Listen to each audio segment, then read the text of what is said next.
नमस्कार, let's mic के एक बिल्कुल नए जानकारियों से भरपूर शो में आपका स्वागत है जिसका नाम है कॉर्पोरेट दुनिया।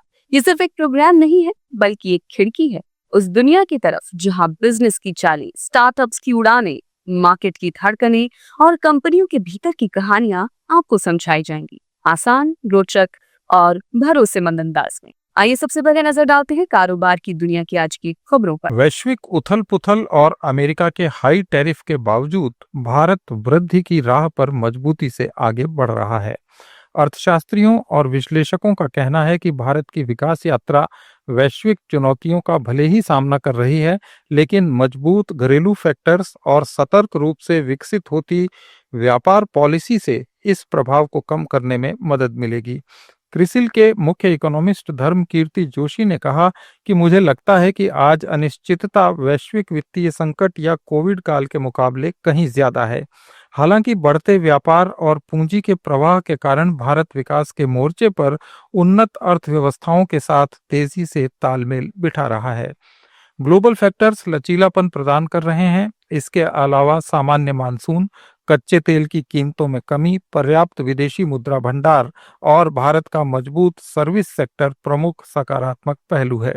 जोशी ने कहा कि तमाम चुनौतियों के बीच उम्मीद है कि हम चालू वित्त वर्ष में 6.5% की ग्रोथ रेट हासिल करेंगे। सरकार के मुख्य आर्थिक सलाहकार वी अनंत नागेश्वरन ने भरोसा जताया कि भारत और अमेरिका के बीच टैरिफ विवाद अगले 2 महीनों में सुलझ सकता है। उन्होंने उम्मीद जताई कि अमेरिका की ओर से भारत के खिलाफ लगाया गया दंडात्मक टैरिफ वापस लिए जाने की संभावना है। नागेश्वरन ने ये संकेत भी दिया कि पारस्परिक टैरिफ को 25 से घटाकर करीब 15% करने के लिए बातचीत चल रही है, जिससे एक्सपोर्टर्स में आशा की किरण जगी है। You have higher purchasing power in the hands of the people when the rates come down, and naturally that leads to a virtuous circle of demand, production, increase in capacity, which in turn contributes to income growth of people. So that is how it triggers a virtuous circle. So the contribution, even though it may be hard to quantify right now, you have to wait for some data to come through, the impact would be quite significant and positive for GDP growth. So you said that till November there is a chance to get relief as far as tariff is concerned. I just said it is my hope. I have nothing more to add. Please. आपको बता दें कि Russia से तेल खरीदने की वजह से अमेरिका ने इंडियन प्रोडक्ट्स पर 25% का एक्स्ट्रा टैरिफ लगाया है। अमेरिका के इस फैसले के बाद भारत पर कुल टैरिफ 50% हो गया। अब इसको लेकर दोनों देशों के बीच बातचीत जारी है। माना जा रहा है कि अगले कुछ दिनों में टैरिफ कम करने पर बात बन सकती है। कम से कम 25% अतिरिक्त टैरिफ तो खत्म किया ही जा सकता है। नागेश्वरन ने भारत चैम्बर ऑफ कॉमर्स के एक कार्यक्रम में कहा कि दोनों सरकारों के बीच बातचीत चल रही है और मेरा अनुमान है कि अगले 8 से 10 सप्ताह में हम भारतीय वस्तुओं पर अमेरिका के दंडात्मक शुल्क का कोई सॉल्यूशन देख पाएंगे। उन्होंने कहा कि 25% रेसिप्रोकल टैरिफ में भी कमी की जा सकती है और अनुमान है कि यह 10 से 15% के बीच हो सकता है। रेल और आईटी मंत्री अश्विनी वैष्णव ने भारत 2026 इंडिया इनिशिएटिव के तहत एक महत्वपूर्ण घोषणा की, जिसमें 8 और टीमों को देश में स्वदेशी फाउंडेशनल एआई मॉडल विकसित करने के लिए सेलेक्ट किया गया है। ये मॉडल छोटे भाषा मॉडल से लेकर 1 ट्रिलियन पैरामीटर वाले बड़े भाषा मॉडल तक होंगे, जो विभिन्न क्षेत्रों में कटौती करेंगे। इस इनिशिएटिव का उद्देश्य भारत को आर्टिफिशियल इंटेलिजेंस में आत्मनिर्भर बनाना और वैश्विक स्तर पर कॉम्पिटिटिव बनाना है। अश्विनी वैष्णव ने कहा कि ये भारत की एआई स्टोरी को गति देने का एक और कदम है। हम छोटे से लेकर बड़े मॉडल्स तक की रेंज डेवलप कर रहे हैं, जो विभिन्न उद्योगों में समस्याओं को सुलझाने और भारत को मजबूत बनाने में मदद करेंगे। We are focusing on human-centric, we are focusing on inclusive growth, we are focusing on making the technology accessible to all, and our focus will be on having a governance framework which is acceptable to large parts of the world. India has always believed in developing technologies which are available to the world. For example, our UPI is today seen as a framework, as a technology which can be used anywhere in the world, whether it is rich countries or global south, everybody would like to use it. Bharat 2026 India पहल के तहत फरवरी 2026 में AI impact summit का आयोजन भी किया जाएगा, जो एआई रिसर्च और इसके सामाजिक प्रभाव को प्रदर्शित करने का एक मंच होगा। अश्विनी वैष्णव ने कहा कि वैश्विक स्तर पर एआई को 2030 तक ग्लोबल इकोनॉमी में $13 ट्रिलियन तक का योगदान मिलने की संभावना है, जो भारत के लिए इस क्षेत्र में इन्वेस्टमेंट और इनोवेशन की ओर महत्वपूर्ण संभावना है। We want to follow that approach in AI also. The investments that we are making in to develop the models, that investment will basically lead us to achieving that goal. You might have noticed by now we have selected teams which are basically, some teams are developing large models, and there are many teams which are developing small, focused models which are targeting specific sectors and specific problems. That approach shows the practical approach of our AI mission.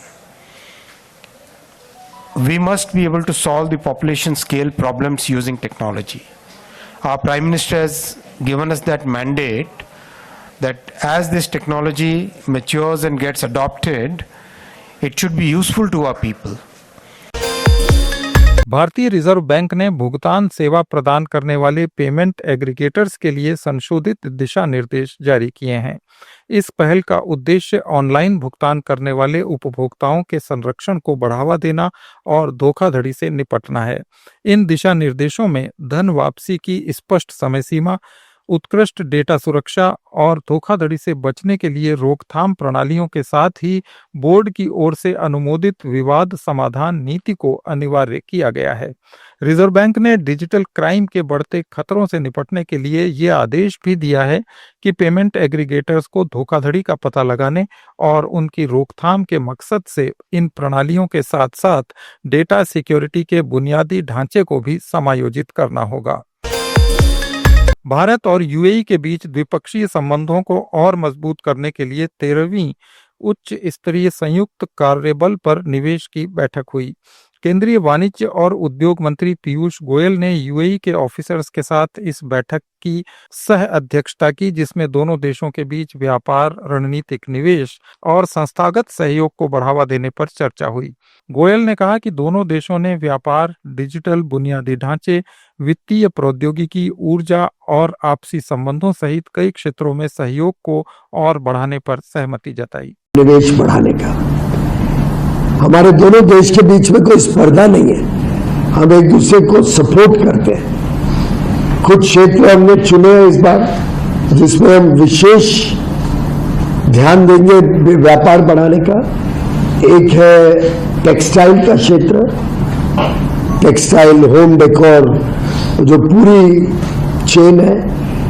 एक है मत्स्य का क्षेत्र, fisheries. एक leather and leather goods, food processing और pharmaceuticals. आज की चर्चा में एक बड़ा अहम फैसला लिया गया है कि हम यूएई और भारत मिलके तीसरे देशों में इंफ्रास्ट्रक्चर प्रोजेक्ट्स या माइनिंग, हाउसिंग, इन फील्ड्स में भी भारत के पास क्षमता है, भारत के पास टेक्नोलॉजी और कौशल है, युवा शक्ति है, यूएई के पास निवेश की ताकत है।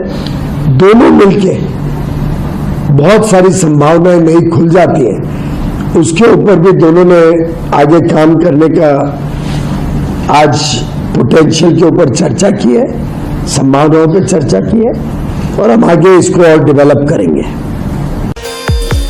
केंद्रीय मंत्री नितिन गडकरी ने ग्लोबल इन्वेस्टर्स से भारत में निवेश करने की अपील की है। उन्होंने कहा कि देश न केवल विशाल कुशल वर्कफोर्स प्रदान करता है, बल्कि यहां निवेश को समर्थन देने वाली सरकार भी है। आईसीसी ग्लोबल समिट के एक सत्र को वर्चुअली एड्रेस करते हुए नितिन गडकरी ने कहा कि भारत स्वदेशी ईंधन, विशेषकर अल्टरनेटिव और बायोफ्यूल के विकास में उत्कृष्ट कार्य कर रहा है।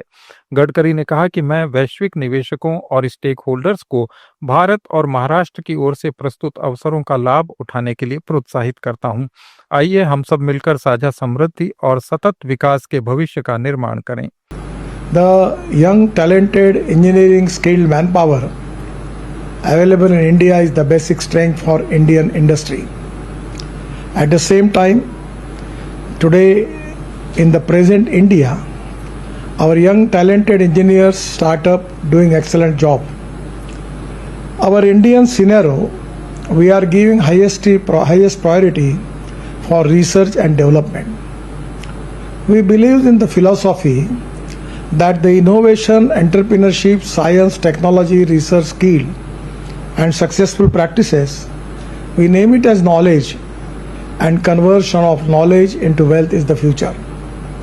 And the way in which today India is developing, it is to be a great satisfaction for all Indians that on the basis of this we will make India the powerful economy in the world.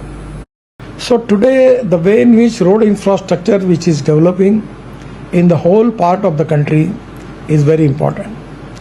We are taking two decisions. Out of one is to make good roads. At the same time we are constantly in change of fuels. Now one of the basic problem in India that we are importing the energy, fossil fuel, that is of 22 lakh crores. The 85% of our energy requirement is depending upon our imports. So today the India is doing excellent job, particularly in development of indigenous fuel, particularly alternative fuel and biofuel. We are working on ethanol, methanol, biodiesel, LNG, electrics, and at the same time we are also working on hydrogen. In my own department, we have just started the 10 road projects in different part of India, where the Tata, Ashok Leyland, Reliance, HPCL, IOCL and NTPC all are involved.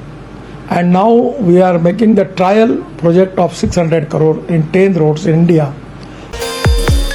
वित्त मंत्रालय ने eligible केंद्र सरकार के कर्मचारियों और पूर्व retired कर्मचारियों के लिए राष्ट्रीय पेंशन प्रणाली एनपीएस से यूनिफाइड पेंशन स्कीम यूपीएस में स्विच करने की अंतिम तिथि 30 सितंबर तक बढ़ा दी है। वित्त मंत्रालय ने एक बयान में कहा कि यूपीएस के तहत पात्र कर्मचारी एनपीएस में शामिल होने का विकल्प केवल एक बार अपना सकते हैं। इसमें यह भी कहा गया है कि यह बदलाव का निर्णय सेवानिवृत्ति से कम 1 साल पहले या वीआरएस से 3 महीने पहले किया जा सकता है। इस कदम का उद्देश्य कर्मचारियों को रिटायरमेंट के बाद फाइनेंशियल सिक्योरिटी के विकल्प बनाने की सुविधा देना है।